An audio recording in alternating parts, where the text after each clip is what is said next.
اعوذ باللہ من الشیطان الرجیم بسم اللہ الرحمن الرحیم یا ایھا الذین آمنوا لا تتخذوا عدوی وعدوکم اولیاء تلقون الیہم بالمودۃ وقد کفروا بما جاءکم من الحق یخرجون الرسول وإیاکم ان تؤمنوا باللہ ربکم ان کنتم خرجتم جہادا فی سبیلی وابتغاء مرضاتی تسرون الیہم بالمودۃ وانا اعلم بما اخفیتم وما اعلنتم ومن یفعلہ منکم فقد ضل سواء السبیل۔ آج ہم شروع کر رہے ہیں سورہ الممتحنہ، 60ویں سورت۔ اس میں کل 13 آیات ہیں اور آج ہم کریں گے 1 سے لے کے 3 تک کی تلاوت۔ ابھی آپ کے سامنے 1 نمبر آیت کی تلاوت کی گئی سورہ ممتحنہ سے۔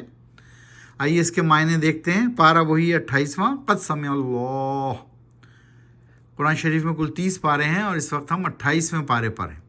اے وہ لوگوں جو ایمان لائے ہو، نہیں بناؤ تم میرے اللہ کے دشمنوں کو اپنے دشمنوں کو دوست، برتتے ہو ان کے ساتھ تم مودت یعنی رغبت، انسیت، بے تکلفی، جبکہ انہوں نے کفر کیا ہوا ہے، انکار کیا ہے جو آیا ہے حق یعنی سچی حقیقتیں تمہارے پاس۔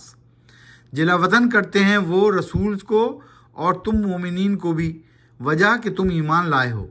یقیناً اللہ پر جو رب ہے تمہارا، نہیں بناؤ دوست ان کو، اگر تم نکلتے ہو جہاد کے لیے راستے میں میرے، جبکہ مقصد ہو تمہارا میری رضا جوئی۔ نہیں دیتا زیب تم کو کہ بھیجو تم پوشیدہ پیغام ان کی طرف، مودت کا، رغبت کا، دوستی کا، جبکہ مجھے علم ہے خوب وہ بھی جو چھپاتے ہو تم اور وہ بھی جو جتلاتے ہو تم، ظاہر کرتے ہو تم، بتلاتے ہو تم۔ اور جو شخص بھی کام کرے گا ایسا تم میں سے، پھر یقیناً وہ ہو گیا گمراہ سیدھی راستے سے۔ اللہ سبحانہ تعالیٰ نے یہاں پر بتایا کہ جو لوگ انکاری ہیں، مشرک ہیں، منکر ہیں، ان کو اپنا دوست نہ بناؤ، ان کو اپنا ہمراز نہ بناؤ، ان کے ساتھ مودت یا رغبت، انسیت یا بے تکلفی نہیں نبھاؤ، کیونکہ انہوں نے اللہ کی سچی حقیقتوں سے انکار کیا ہے، وہ رسول کو جلا وطن کیا ہے، مومنین کو جلا وطن کیا ہے۔ یہ اللہ سبحانہ تعالیٰ یہاں پر اشارہ بتا رہے ہیں کہ مکے سے مدینہ ہجرت کرنی پڑی رسول اور ان کے ساتھیوں کو، رسول اللہ صلی اللہ علیہ وسلم اور ان کے ساتھیوں کو اتنا تنگ کیا گیا، ان کی جان کے در پہ ہو گئے کہ اللہ سبحانہ تعالیٰ نے انہیں مکے سے مدینہ ہجرت کا حکم دیا۔ تو اللہ سبحانہ تعالیٰ بتا رہے ہیں کہ ان لوگوں سے رغبت نہیں دیتا زیب تم کو کہ تم ان سے کوئی بے تکلفی، انسیت یا رغبت رکھو۔ دیکھیں کتنی سخت طریقے سے اللہ سبحانہ تعالیٰ نے بتایا کہ ان لوگوں کے ساتھ کوئی میل جول رکھنے کی کوئی ضرورت نہیں۔ ان یثقفوکم یکونوا لکم اعداء ویبسطوا الیکم ایدیہم والسنتہم بالسوء وودوا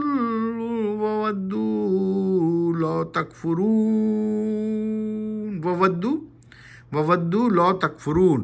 اگر قابو پالیں وہ تم پر تو وہ دشمن ہو جائیں گے تمہارے، اور چلائیں گے، اٹھائیں گے وہ تم پر اپنے ہاتھ اور اپنی زبانیں برائی کے ساتھ، تکلیف پہنچانے کے لیے تم کو، اور چاہتے ہیں دل سے وہ یہ کہ کسی طرح ہو جاؤ تم بھی کافر، مگر یعنی منکر ہو جاؤ اللہ کے دین سے، یعنی وہ کیا چاہتے ہیں کہ تم بھی منکر ہو جاؤ۔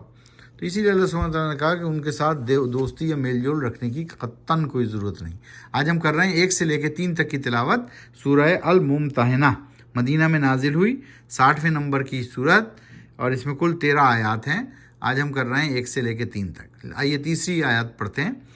لن تنفعکم ارحامکم ولا اولادکم یوم القیامہ یفصل بینکم واللہ بما تعملون بصیر۔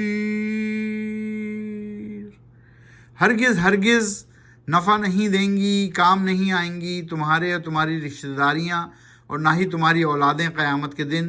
فیصلہ کرے گا وہ تمہارے درمیان اس دن، یعنی اللہ۔ یقیناً اللہ جو کرتے ہو عمل تم سب کچھ ہے اس کی نظر میں۔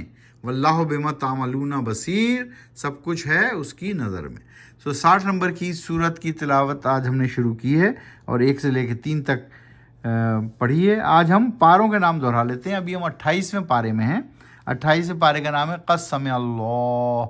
پہلا پارہ جو ہم نے پڑھا وہ تھا الف لام میم، دوسرا پارہ سیاقول، تیسرا پارہ تلک الرسول، چوتھا پارہ لن تنالوا، پانچواں پارہ والمحسنات، چھٹا پارہ لا یحب اللہ، ساتواں پارہ وَإِذَا سَمِعُوا، آٹھواں پارہ وَلَوْ أَنَّنَا، نواں پارہ قَالَ الْمَلَأُ، 10واں پارہ وَاعْلَمُوا، 11واں پارہ يَعْتَذِرُونَ، 12واں پارہ وَمَا مِن دَابَّةٍ، 13واں پارہ وَمَا أُبَرِّئُ، 14واں پارہ ربوما، 15واں پارہ سبحان الذی، 16واں پارہ قال علم، 17واں پارہ اقترب للناس، 18واں پارہ قد افلح، 19واں پارہ وقال الذین، 20واں پارہ امن خلق، 21واں پارہ اتل ما اوحی، 22واں پارہ ومن یقنت، 23واں پارہ ومالیہ، 24واں پارہ فمن اظلم، 25واں پارہ الیہ یردو، 26واں پارہ حامیم، 27واں پارہ قال فما خطبکم، اور اس وقت ہم 28ویں پارے میں ہیں۔ اس کا نام ہے قد سمع اللہ۔ 28ویں پارے کا نام ہے قد سمع اللہ۔ قرآن میں کل 30 پارے ہیں اور ابھی ہم 28ویں پارے میں ہیں۔ تھوڑا تھوڑا کر کے ہم معنوں کے ساتھ اس کو روزانہ پڑھ رہے ہیں۔ آپ بھی ہمارے ساتھ پڑھ سکتے ہیں، دہرا سکتے ہیں، حفظ بھی کر سکتے ہیں۔ قرآن شریف کو سمجھ کر پڑھیے، آہستہ آہستہ پڑھیے، قرآن و سنت کو اپنی زندگی میں نافذ کیجیے۔ یہی ضابطہ اخلاق اور ضابطہ حیات ہے اور دونوں جہانوں میں کامیابی کی کنجی۔ صدق اللہ العظیم۔